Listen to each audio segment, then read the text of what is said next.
The phone call came on a Tuesday morning while I was reviewing quarterly reports from my various companies. I was sitting in my home office, a converted bedroom in my modest two-bedroom apartment, when my father's number appeared on my phone. "Hi, Dad," I answered, multitasking as I scrolled through revenue projections on my laptop. "Claire, we need to talk." His voice had that serious tone that usually meant someone was in trouble or needed money. "What's going on?" There was a long pause, then a heavy sigh. "I'm afraid I have some bad news about your trust fund." I stopped typing and frowned. "Pie what?" "Your trust fund. The money your grandmother left you when she passed away 5 years ago." I set down my coffee cup and gave him my full attention. "Dad, I don't have a trust fund." "Claire, please don't make this harder than it already is. I know this is going to be upsetting, but your mother and I made a decision about the money." "What money?" "Dad, Grandma Rose didn't leave me any money. She left me her jewelry and her recipe collection." Another pause, longer this time. "Claire, your grandmother left you $400,000. We've been managing it for you, giving you an allowance from the interest earnings." I started laughing. I couldn't help it. "Dad, what are you talking about? What allowance?" "The monthly payments we've been sending you. The $3,000 every month." My laughter got louder. "Dad, you think you've been giving me $3,000 a month from some imaginary trust fund?" "It's not imaginary." His voice was getting defensive. "We've been managing your inheritance responsibly, giving you a modest allowance so you could focus on your computer hobbies without worrying about money." I had to put the phone on speaker so I could wipe tears from my eyes. This was the most ridiculous conversation I'd ever had. "My computer hobbies?" "Yes, your little websites and whatever it is you do with those machines all day." "Dad, I need you to slow down and explain this from the beginning. You think Grandma Rose left me $400,000. I know she did. It was in her will. And you think you've been giving me monthly payments from this money?" "Yes, $3,000 every month for the past 3 years. Until now." "Until now what?" This is where his voice got smaller. "Claire, your brother Kevin needed startup capital for his business venture. It was a once-in-a-lifetime opportunity, and he needed $180,000 immediately or he'd lose the deal." I felt a familiar knot forming in my stomach. "Please tell me you didn't." "We used your trust fund money to help Kevin launch his company. But Claire, you have to understand this is going to benefit the whole family. Kevin's business is going to be incredibly successful, and when it takes off we'll be able to pay you back with interest." I sat in stunned silence, trying to process what I was hearing. "Dad, let me make sure I understand this correctly.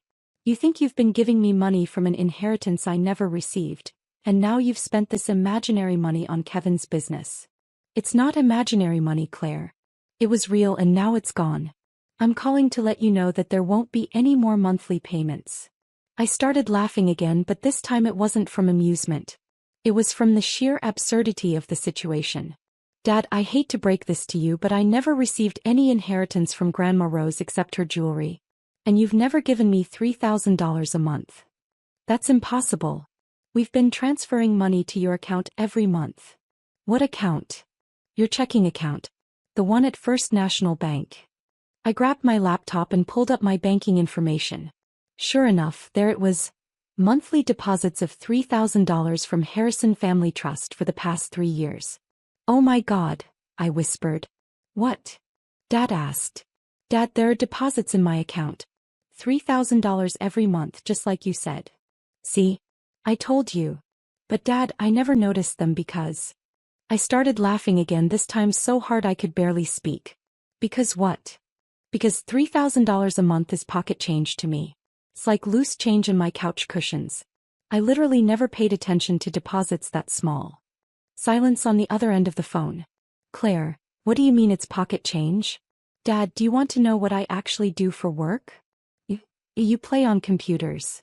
I run 4 technology companies. Last year, my combined revenue was just over $300 million. The silence stretched so long I thought he'd hung up. "Dad? Are you there?" "Claire, that's not funny. I'm not joking. Do you want me to email you my tax returns?" "You can't be serious." I pulled up my portfolio management app and checked my liquid assets. "Dad, my checking account, the one you've been depositing $3,000 into every month, currently has a balance of $14.7 million. That's just my spending money account. That's impossible. Want me to prove it? What's Kevin's new business? He's opening a chain of gourmet food trucks. He says it's going to revolutionize street food. I quickly pulled up my investment tracking software and ran a search. Dad, what's the name of Kevin's company? Rolling Gourmet, I think. Why? I found what I was looking for and started laughing again. Dad, I own Rolling Gourmet. What? Kevin came to me 6 months ago looking for investors. I liked his business plan, so I funded his entire operation through one of my investment firms. I own 60% of the company. The silence on the other end was deafening. You're telling me, my father said slowly, that Kevin used your trust fund money to start a business that you already own? There was no trust fund money, Dad. Kevin used his own money, the money I gave him as an investor, to start the business I'm already funding. I don't understand. Here's what actually happened. You and Mom have been taking $3,000 out of your own savings every month and depositing it into my account, thinking it was money from an inheritance that never existed. Meanwhile, I've been funding Kevin's business venture through my investment company, not knowing you thought you were using my money to do the same thing. I could practically hear his brain trying to process this information. Claire, if you're really making that much money, why do you live in that tiny apartment? Why do you drive that old car? Because I don't need material possessions to feel successful. The apartment is comfortable and convenient. The car is reliable. Why would I waste money on status symbols? But we thought, your mother and I assumed. You assumed I was struggling financially because I don't live ostentatiously. You created an entire fictional narrative about me needing your support, when actually you've been giving me money I never asked for and didn't need. How long have you been? When did your business become successful? The first company took off about 7 years ago. The others followed. Dad, I've been wealthy longer than you've been sending me these payments. Why didn't you tell us? I considered the question carefully. When would I have told you? You and Mom never ask about my work except to wonder when I'm going to get a real job. Kevin's the one with the business ideas, remember? I'm just the daughter who plays on computers. We never said that. Dad, 3 months ago at Kevin's birthday dinner, you introduced me to his girlfriend's parents as our daughter who's still figuring out her career path. Silence. Last Christmas, Mom asked me if I was planning to go back to school to get practical skills for the real world. More silence. And just 2 minutes ago, you called my businesses computer hobbies. Claire, we had no idea. That's exactly my point. You had no idea because you never bothered to learn what I actually do. You made assumptions based on my lifestyle choices and never questioned them. I heard my mother's voice in the background asking who he was talking to. Put Mom on speaker, I said. A moment later, my mother's voice came through. Claire, honey, is everything okay? Hi, Mom. Dad was just explaining how you've been sending me monthly payments from a trust fund that doesn't exist. What do you mean it doesn't exist?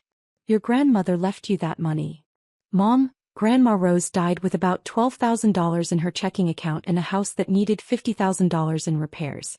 There was no trust fund. But the lawyer said. What lawyer? Mom, I was at the reading of the will. I inherited her jewelry, her recipe collection, and her old photographs. That's it. I could hear my parents whispering to each other.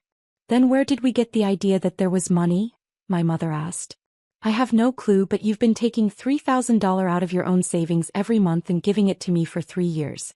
That's $108,000 of your own money. Oh my God, my mother whispered. Plus the $180,000 you just gave Kevin, which brings your total to $288,000. You've basically given me nearly $300,000 of your own retirement savings while thinking it was my inheritance. Claire, we can't afford that, my mother said, panic creeping into her voice. I know, Mom. Which is why I'm going to transfer $350,000 into your account this afternoon to cover what you've given me plus interest. You can't just transfer $350,000, my father said. Dad, would you like to see my investment portfolio? Yes. I pulled up my wealth management dashboard and took a screenshot. Then I sent it to both of their phones. Check your texts. I waited while they opened the image. Is this real? My mother's voice was barely a whisper. Those are real numbers, yes. Total liquid assets of $847 million across various accounts and investments. $847 million? Give or take a few million depending on market fluctuations. Claire, my father said weakly, what exactly do you do? I develop software platforms for businesses. My first company creates inventory management systems for retail chains. My second company does cybersecurity for financial institutions. My third company develops AI-driven customer service solutions. And my newest company focuses on sustainable energy management systems. How many employees do you have? My mother asked. Across all 4 companies? About 2,800 people. The silence that followed was so complete I could hear my neighbor's dog barking 3 apartments away. Claire, my father finally said, we owe you an enormous apology. For what? For treating you like a child who needed our financial support. For not taking your work seriously. For assuming you were unsuccessful because you don't flaunt your wealth.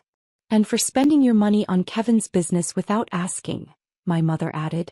There was no money to spend, Mom. You gave him your own retirement savings while thinking it was mine. But still, we should have asked before making that decision.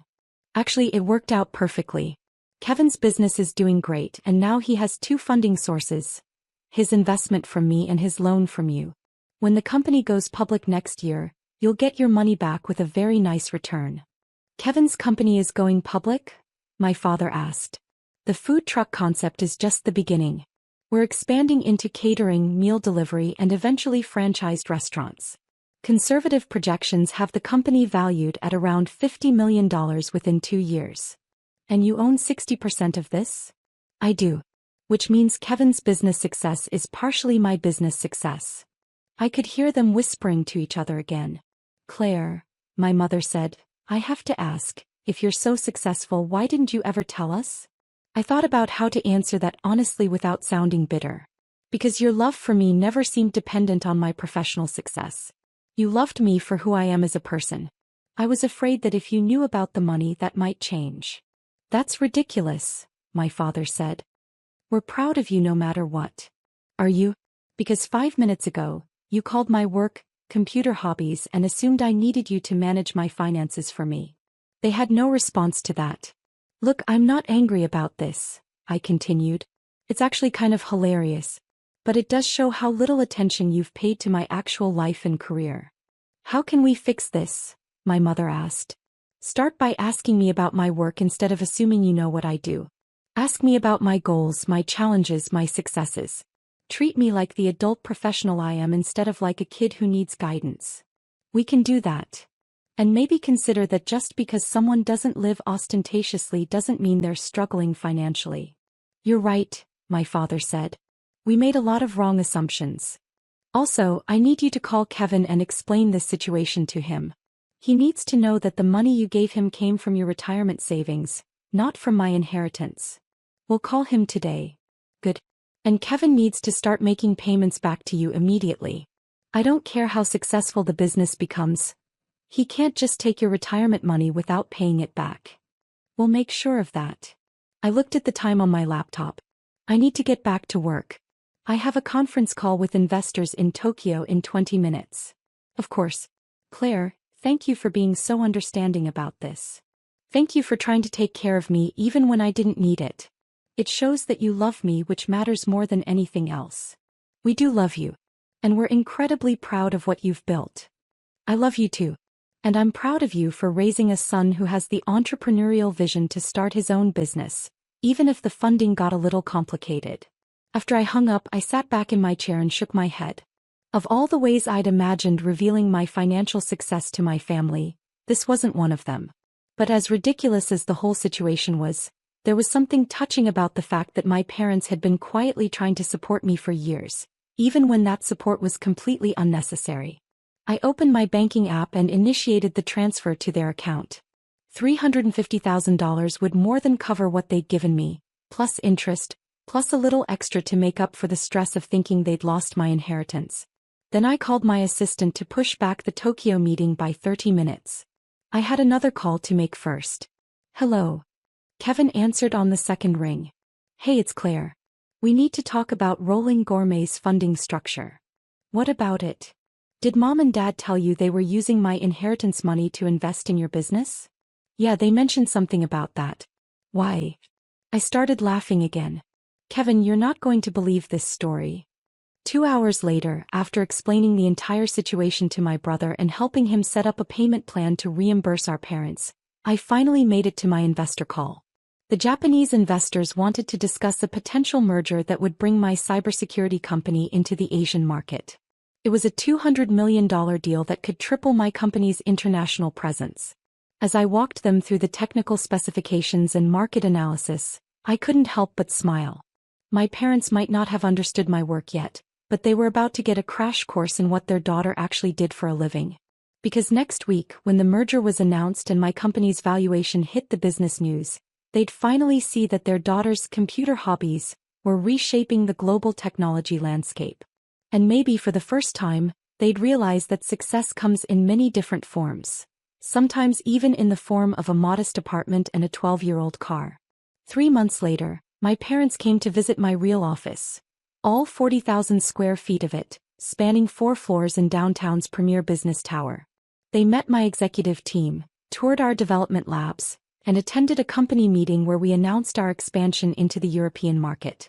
Claire, my mother said as we stood in my corner office overlooking the city, I can't believe we never asked to see your workplace. You never asked because you thought I worked from my apartment bedroom, I pointed out. We were so wrong about everything. My father was studying the awards and recognition plaques covering one wall of my office. Business Weekly's Entrepreneur of the Year. The Mayor's Award for Innovation. The Governor's Award for Job Creation. He turned to me. How did we miss all of this? Because you saw what you expected to see instead of looking at what was actually there. Well, we're looking now, my mother said. And we're incredibly proud. Good, I said. Because Rolling Gourmet is opening its first brick-and-mortar restaurant next month, and Kevin wants you both at the grand opening. As his business partners. Business partners? I convinced him to give you a 5% stake in the company in exchange for your initial investment. When we go public next year, your $180,000 investment will be worth about $2.5 million. My father sat down heavily in one of my office chairs. Claire, this is too much. No, it's not. It's what families do for each other. We take care of each other even when the help takes unexpected forms. I walked over to my desk and picked up a framed photo, the only personal item in my otherwise professional office space. It was a picture of our family from last Christmas, all of us laughing around the dinner table. You know what the best part of this whole crazy situation is? I said. What? You loved me and supported me even when you thought I was unsuccessful. That's the kind of family worth building a business empire for. And as I looked at my parents, really looked at them maybe for the first time as the successful adult I'd become, I realized that all the money in the world couldn't buy what I already had. A family that loved me unconditionally even when they didn't understand me. Everything else was just pocket change. The merger with the Japanese investors closed 6 months later, making headlines in the business press and adding another $847 million to my net worth. But the real success story wasn't the money or the business growth. It was the monthly family dinners where my parents actually asked about my work, listened to my answers and celebrated my achievements with genuine understanding and pride. And it was watching Kevin's business thrive under the dual guidance of his sister's business expertise and his parents' loving support. Sometimes the best investments aren't financial at all. Sometimes they're just about taking the time to really see the people you love. The phone call came on a Tuesday morning while I was reviewing quarterly reports from my various companies. I was sitting in my home office, a converted bedroom in my modest 2-bedroom apartment, when my father's number appeared on my phone. Hi, Dad, I answered, multitasking as I scrolled through revenue projections on my laptop. Claire, we need to talk. His voice had that serious tone that usually meant someone was in trouble or needed money. What's going on? There was a long pause, then a heavy sigh. I'm afraid I have some bad news about your trust fund. I stopped typing and frowned. Pie what? Your trust fund. The money your grandmother left you when she passed away 5 years ago. I set down my coffee cup and gave him my full attention. Dad, I don't have a trust fund.